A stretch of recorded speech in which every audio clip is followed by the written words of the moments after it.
ဇလန်းစာပြီ ဇလန်းစပြီ လေဒီကောင်းလေးက melody အပိုင်းရော pop အပိုင်းတွေ rap တွေပါဗောနော် rap ပိုင်းတွေပါတယောက်တည်းအရန်ကိုမိုက်အောင်တီဆိုဖြေဖြေသွားရဆိုတော့နင်နေရဆရာကြီးတော့မဟုတ်တော်တော်ကြီးကိုဆရာကြားတဲ့ဟိုဖြစ်သွားပြီအဲ့တော့ပထမဆုံးလေဒီကောင်းလေးကအကတွေအလှရည်နဲ့ဖြေဖြေသွားတယ်နော် melody ရော rap တွေရောဆိုပြသွားတယ်ဆိုတော့ဟိုဘယ်လိုခေါ်မလဲအဲ့ဒီအပိုင်းတွေမှာဆရာကြားတယ်လေများသောဖြင့်ပြီးတော့ကောင်မလေးတွေကိုဆိုရင်ပို့ပြီးတော့မှတ်ချက်ပေးတတ်တဲ့ကိုထွန်းထွန်းကနေစပြီးတော့သူကရင်နှင်းဖြစ်တဲ့မှတ်ချက်လေးပေါ့နော်အဲ့ဒါလေးချင်းမြင်ပေးပါဦး ကျွန်တော်တို့ဒါဟို performance နဲ့ပြောရရင်တော့စီကျင်တဲ့ဆရာပြေဝရရှိပါတယ်နောက်ပြီးတော့တချင်းကိုလည်းဒါမတ်မှုတချင်းကိုလည်းဒါအရန်ကောင်းအောင်ထပ်ပြီးတော့မှဆိုသွားတဲ့အတွက်နားထောင်ရတာအရန်ကောင်းပါတယ် ကျေးဇူးတင်ပါတယ်ကဲအဲ့တော့လေဒီကောင်းလေးအတွက်အဆိုနဲ့ဟန်ပန်တွေတွေ့ပြီးဆိုမခိုင်လေးရဲ့မှတ်ချက်စကားလေးချင်းမြင်ပေးပါဦး အင်မတန်မှချစ်ဖို့ကောင်းတယ်အတန်လေးရောသူ့ရဲ့ဝတ်စုံလေးနဲ့အမဒီသပင်လေးတွေနှာခေါင်းလေးတွေအိုးချစ်နေပြီဒီမှာနော်အရန်မကြည့်အောင်နောက်အပိုင်းကြတော့ငါသူ့လိုပုံစံနဲ့လုပ်တော့ရန်နေကြိုက်နေပြီ performance ကော style ရောအရန်ကောင်းပါတယ် ဟုတ်ကဲ့ပါကျေးဇူးများတင်ပါတယ်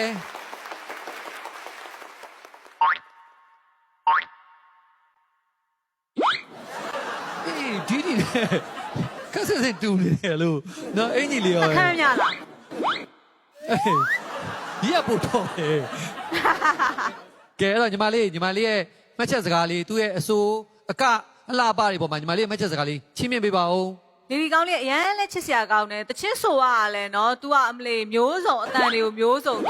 လုပ်ပြီးတော့ဆိုရတယ်နောက်တချင်းဆိုရလဲအရန်ကောင်းတယ် performance လေးလည်းအရန်ချစ်စရာကောင်းတယ်ဒါပေမဲ့ကိုရီကိုလှည့်စားတာလေးတစ်ခုပဲဘူးလဲဆိုတာစဉ်းစားရတယ်ကဲရမ်းမိုက်ပါတယ် ကျေးဇူးများတင်ပါတယ်ကဲနောက်ဆုံးပိတ်အိမ်နဲ့လွယ်မယ်အချအများကြီးပြောပေးနော်ဘာတွေခံစားရလဲရင်ထဲကစကားလေးချင်းမြင်လိုက်ပါဦး ။ဘာခံစားရလဲဆိုတော့လောဆယ်ဒီမှာတော့နှစ်ဖွဲ့ကွဲနေတယ်။အတန်ခွဲကြမရဘူးဖြစ်နေဆိုတော့ဒါဟိုဘယ်လိုခေါ်လဲတချင်း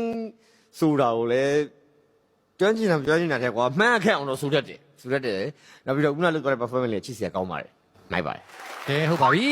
ကျေးဇူးအများကြီးတင်ပါတယ်ကျွန်တော်ရဲ့ဆယ်လီစတော်ကြီး၄ယောက်ကအတိအကျမှတ်ချက်စကားလေးချင်းမြင်ပေးရတဲ့ကျေးဇူးအများကြီးတင်ပါတယ်အဲ့တော့လေဒီကောင်းလေးရဲ့တဲလွန်စာဗီဒီယိုလည်းကြည့်ခဲ့ပြီးသွားပြီသူ့ရဲ့အတန်နဲ့ဟန်ပန်ကိုလည်းတွေ့ခဲ့ပြီးသွားပြီဒါဆိုရင်ဒါနှစ်ခေါက်ပြောက်တွေ့ခဲ့ပြီအဲ့တော့ကျွန်တော်တို့ဆယ်လီစတော်ကြီးတွေကလည်းဒါတကယ်ဝါရင်တပါရင်နယ်ပယ်အတိအကျအတွေ့အကြုံရင်းနဲ့ဆယ်လီစတော်ကြီး၄ယောက်ဖြစ်တဲ့အတွက်သူဘာသူလဲဆိုတာကိုရိပ်မိနေပြီလို့ကျွန်တော်ရေယုံကြည်ပါတယ် အဲ့တော့မပြောလဲရပါ အဲ့ ဘူး လောက်ဒီမပြောပါနဲ့မနေတတ်တော့ဘူး ကိုပိုင်အားကုန်သွားမှာဆိုလို့ ကိုတအားဟိုတယ်မလား အေး ဒီလိုခံစား ဟုတ် လို့ တယ်တဲ့ မဟုတ်အခုကိုပိုင်းမသိလို့ဒီပေါ်မှာနှစ်ချမ်းခွဲနေပြီပြီးတော့တစ်ချမ်းကျတော့ မိတ်ကက်စရာ မိတ်ကစရာတစ်ချမ်းကျမိမနှစ်ချမ်းခွဲနေပြီဒီပေါ်မှာ ကဲဘလို့ဘလူးလဲပြော ဒါကအခုသူချင်းဆိုတာတွေဒီဟင်းစစ်ပေးရလောင်းနဲ့မတိသေးဘူးဆိုရင် तू ကရတယ်ကုညီအောင်ပဲလေဒီကောင်ကိုဘာတူလဲဆိုတာကိုတိအောင်လို့နော်ကို့အကြောင်းပါတဲ့တဲလွန်စာလေးကိုဆယ်လီစတော်ကြီး၄ယောက်နဲ့ဒီကပြိသက်တွေခန့်မှန်းလို့ရအောင်စကားလေးတစ်ခွန်းလောက်ကုညီပေးလိုက်ပါအောင်နော်ကဲပြောပါဦးဟမ် အိမ်မက်နဲ့လိုက်ရင်းနဲ့ ဟုတ်ကဲ့နောက်ပြီးရော ဘဝအချိုးအခွေတစ်ခုမှာ ခက်မစင်းလို့နွားဖြစ်သွားတယ်ဟုတ်ပါဘူး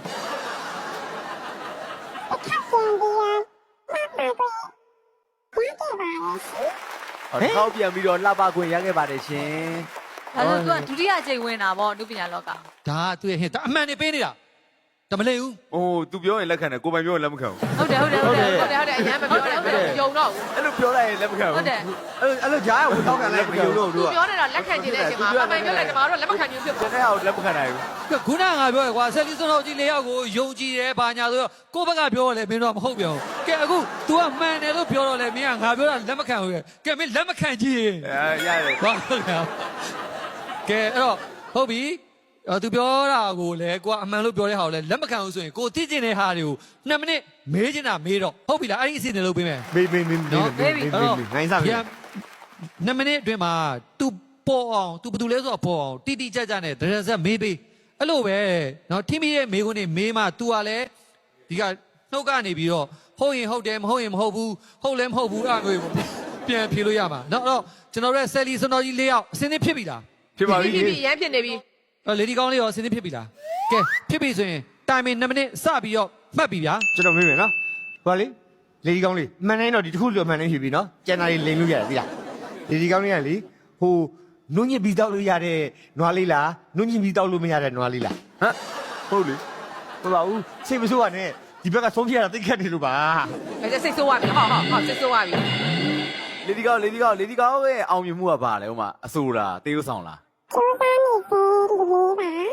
ဒါမဲ့အစိုးရလောက်တာလားတရုတ်ဆောင်လောက်တာလားမ make it artist လားဘာလဲညာလဲအဲ့လိုမျိုးမေးอ่ะ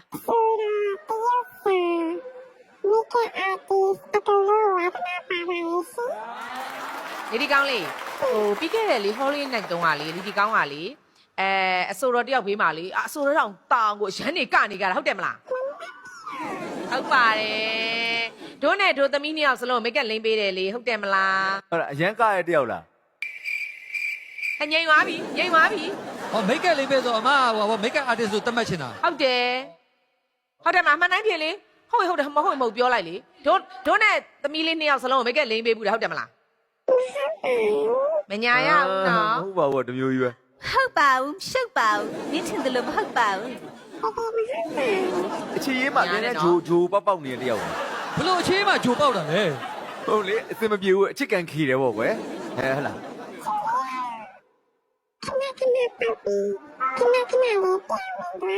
အဲ့လိုတွေ့တာခဏလေးပေါက်တယ် ဟိုရှိုးပွဲတွေမှာတချင်းတွေပါလိုက်ဆိုရမလား